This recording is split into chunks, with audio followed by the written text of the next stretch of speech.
This episode will be completely taken out of context. Welcome to the Fact Check This podcast.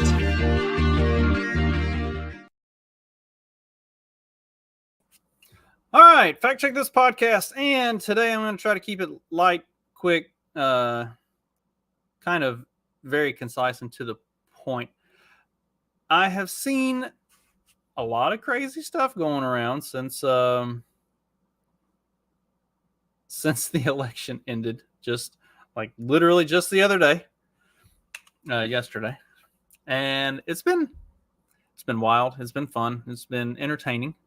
Definitely entertaining. But I have a lot of questions, and I know that I'm not going to get any answers to the questions if I ask them, so I figure I'll just do a stream and voice the questions out loud, and maybe somebody will tune in and hear and answer.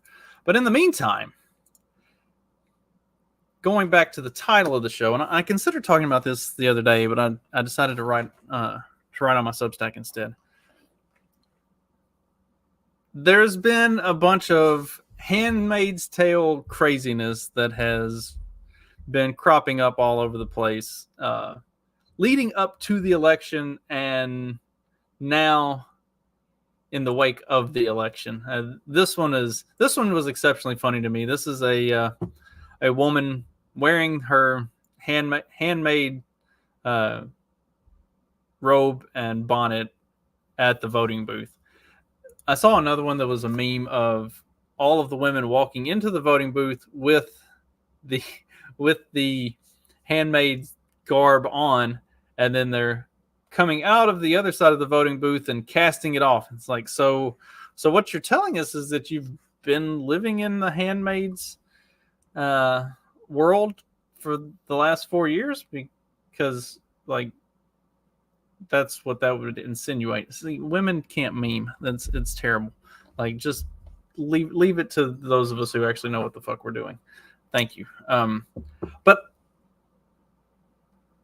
so this is going to be kind of twofold. Number one, I want to talk about the women's rights stuff, and then I want to talk about the Handmaid's Tale itself as kind of a cultural talking point for all of these horribly oppressed liberal women. So number one, I've seen multiple times where women are talking about how they've lost their rights. They're losing their right to choose. They're losing their right to health care. They're losing their right to, like, how exactly do you think that that's happening? So there are no wholesale abortion bans anywhere in the country. All of them, the most stringent, are 6 weeks, the heartbeat bills.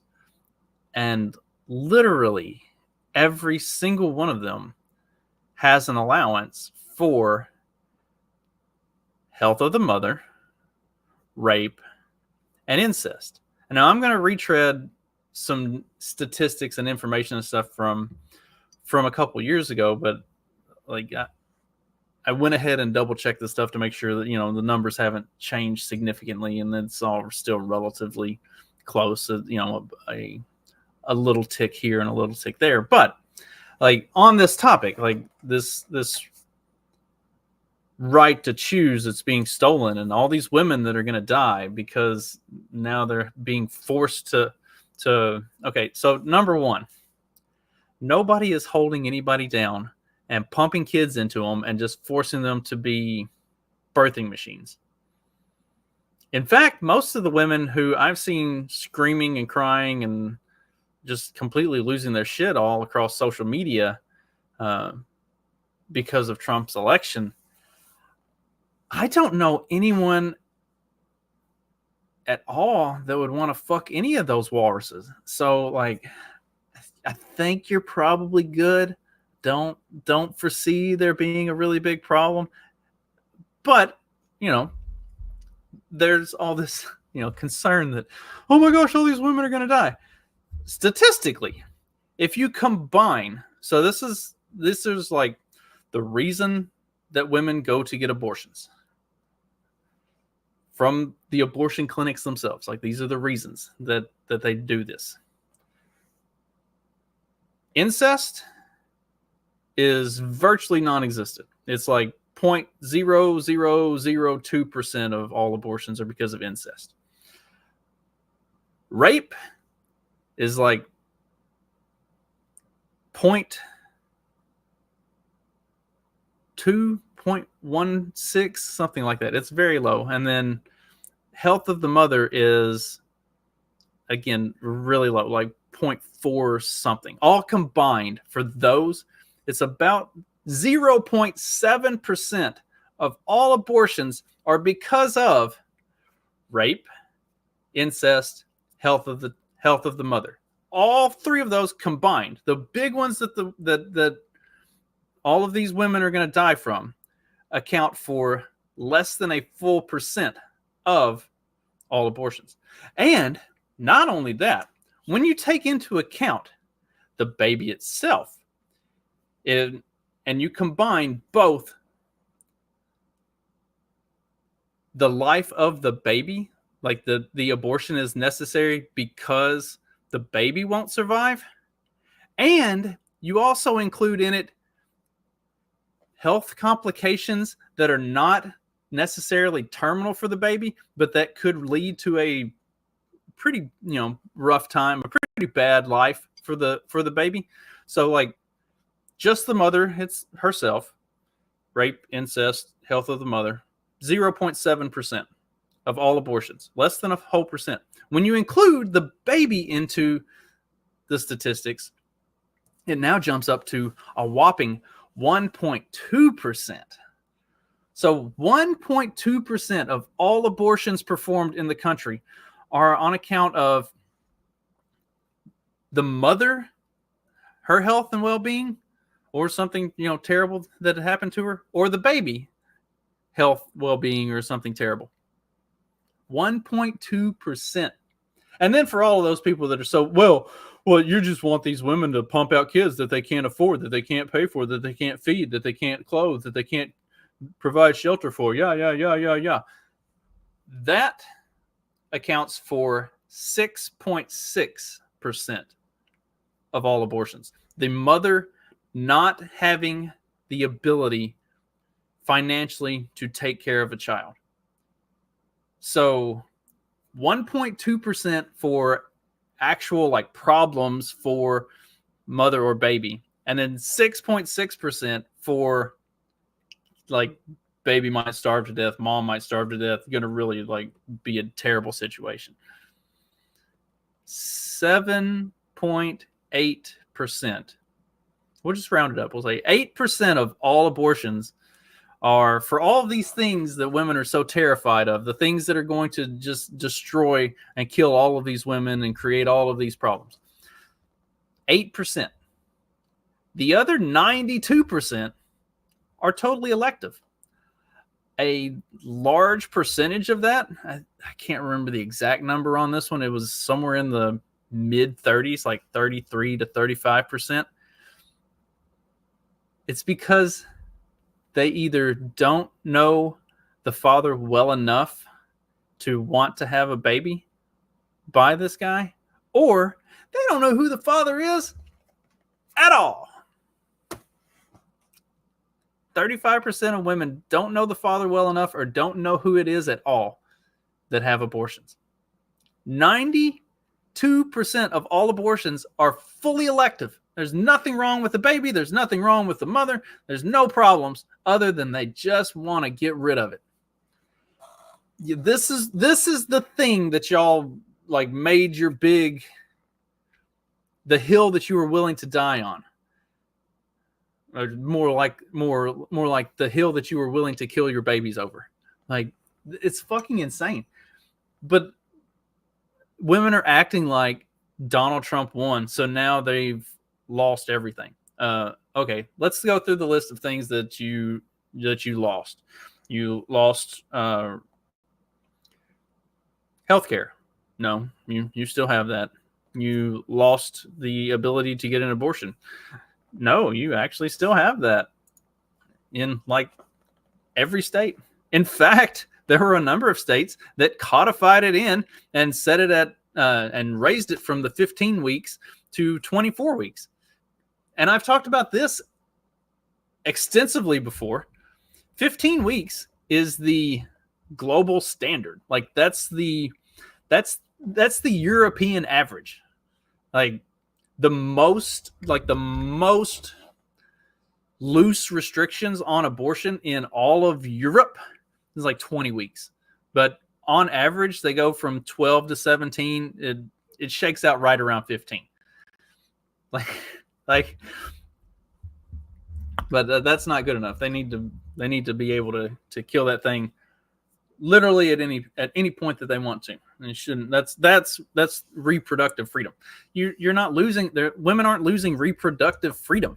You still can make the choice to have as many babies as you want, or have as few babies as you want. In fact, women are actually taking all these liberal women are taking a step in the right direction where this is concerned, and they just said they're not going to have sex anymore. I mean, this was always an option. You do understand that, right? Like you always had the choice to not have sex with every dude that like bought you a drink and treated you nice.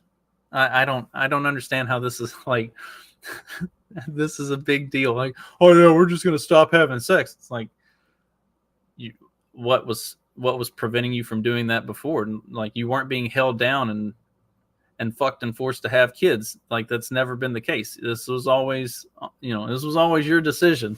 So like we've all lived through the whole Me Too thing. This is like for the last several years, this has been 100% your decision. So like, good for you, I guess. Oh, thank God. Like women are finally going to find some like fucking decency and stop just fucking every random dude that they come across. Amazing. That's we didn't ask for much. And if we knew that just re-electing Donald Trump was all it would take, we might have turned out a little more in force in 2020 to make sure that happened. Oh wait, the numbers that Trump got from 2020 to 2024 didn't really change. It was the Democrat voting numbers that really seemed to take a shift. But that's not what we're here to talk about today. I mean, what rights do women think they're losing? You're not losing the right to vote, unfortunately. You're not losing the right to have a job, to get your own credit card, to drive, also unfortunately. Like where is the thing that you have lost? What's the thing that you think that you're going to lose? And I think I actually know personally, like all of the females who listen to my show, and I know y'all probably actually agree with me. You might even actually agree with me on the the whole 19th Amendment was a mistake, and maybe even on women shouldn't be allowed to drive. It's like, what did you lose? Nothing. In fact, Trump has been adamant that he's not going to push for an abortion ban, a national abortion ban, that the elimination of Roe versus Wade puts it back in the state's hands. And you literally just saw a bunch of states that had bills on the ballot to be voted on. Like, also, women didn't lose the freedom to move. This whole like idea that they're going to use your period tracking app to see if you're pregnant and hunt you down to make sure you're not crossing state lines and all of that's fucking insane. That is this make-believe mumbo jumbo bullshit that they get in their heads thinking that like something is there that's not. And it's fucking insane. And that also takes me to the Handmaid's Tale thing, because I've seen this, and I vaguely remember I watched the first few seasons of it, and then I just didn't really. It got a little too out there for me, and I'll explain what I mean by out there. But I've seen the phrase, the quote the little motto that the handmaids say to each other so that they know that they're on the same side. It's Nolit te bastardes Carborundorum. And this is hilariously enough. So this is from Margaret Atwood's Handmaid's Tale, and they also use it in the series. And like I said, this is their saying. And the saying, roughly translated, means don't let the bastards grind you down. Also, incredibly fitting for this particular situation of, women losing all of their rights and everything like that. The saying is also made up.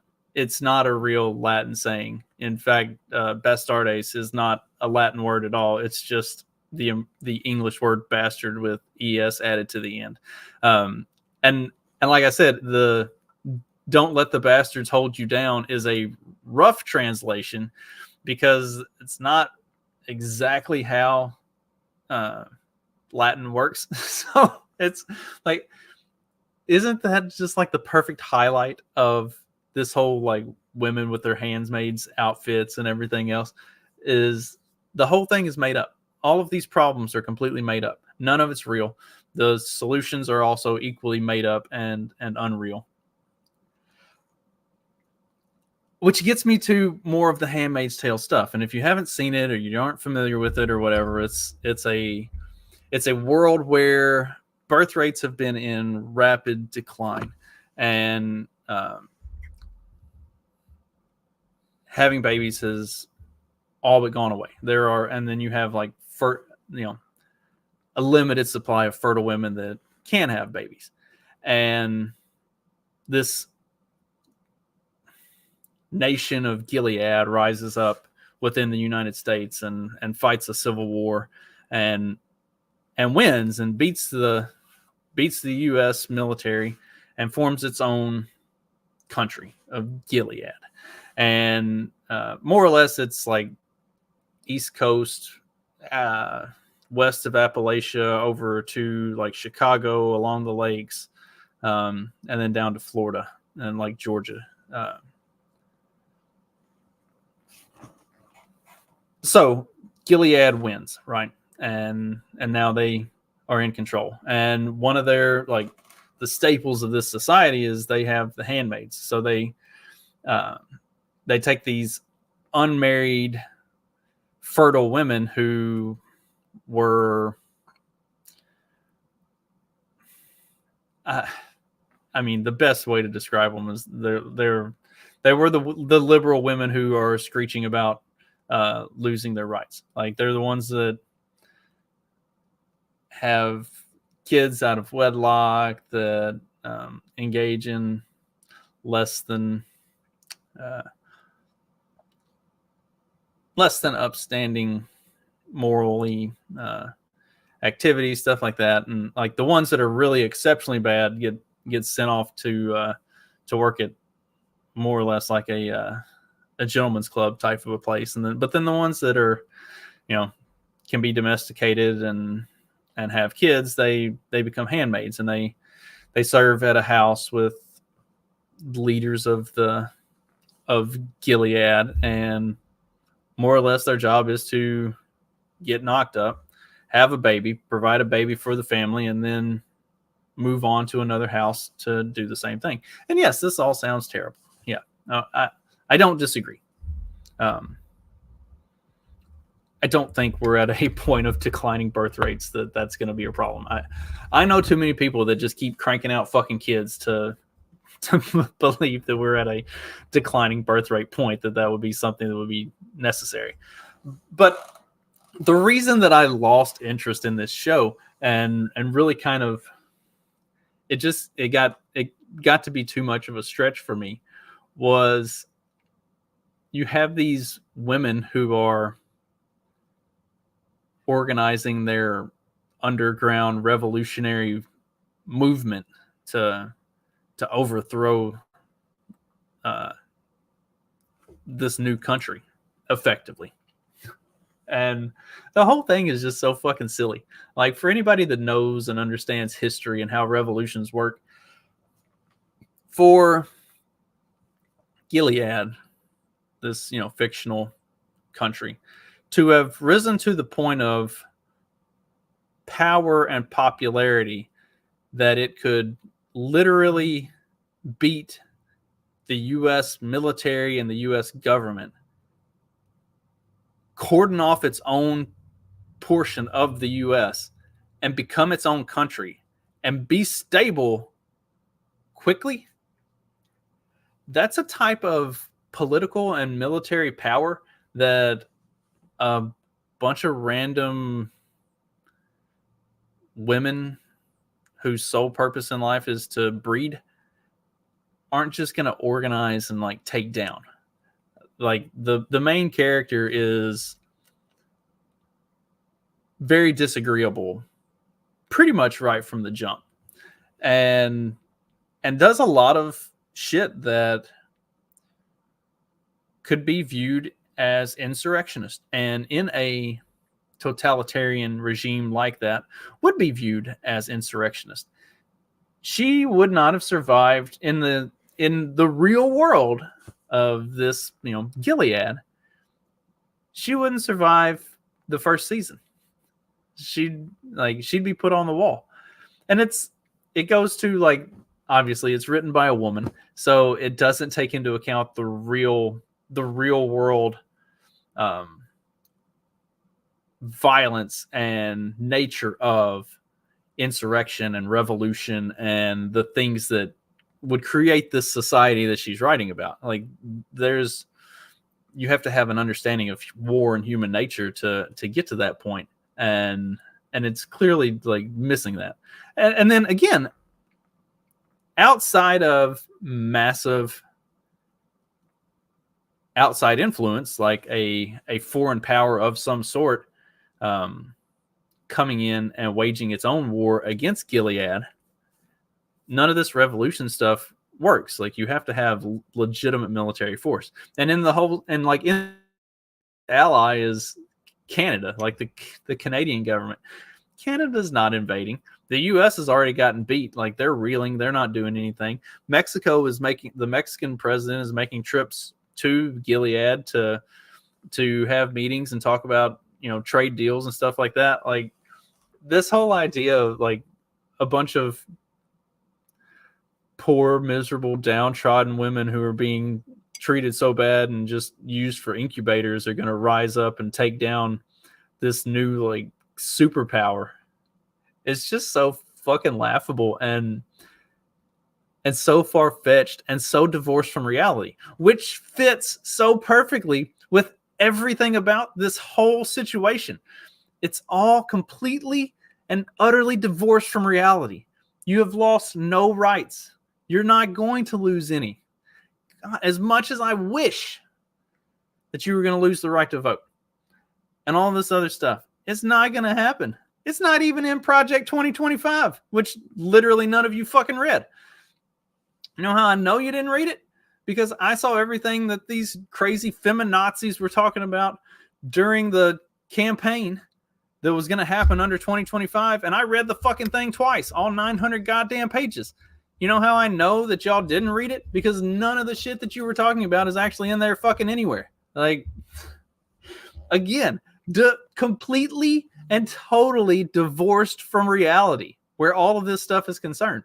And it's just fucking insane. I mean, it's all of the problems that these liberal women have going into a second Trump regime. It's all in their fucking head. None of it is real. And again, this is something that women struggle with. They develop these ideas and these problems and all of this craziness in their head, and none of it exists until they manifest it into reality by being fucking insane because they can't get it out of their head. It's why men and women have such a huge disconnect, because like dudes just don't do that. We don't, like, we tackle life as it comes to us. Shit happens and you deal with it. You plan ahead for the reasonable shit that might happen. You might even plan ahead for some unreasonable shit that might happen. But you're not like creating these problems out of nowhere and then just running with them as if this is the reality that you live with. Like, you would think that today every single liberal woman was being picked up from their houses and put into the home of a conservative family so that they could just become a breeding machine.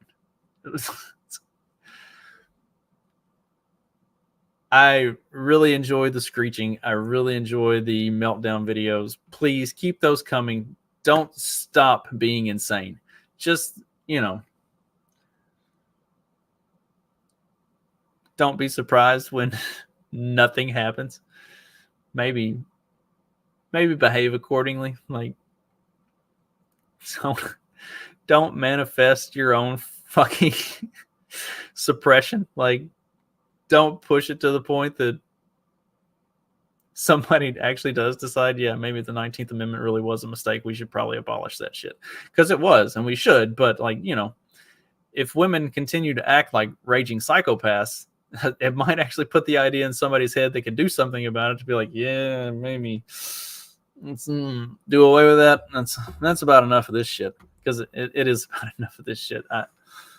I'm going to post the question on all of my social media, and please, like, help me share it. Get somebody to answer the fucking question. Like, what rights have women lost?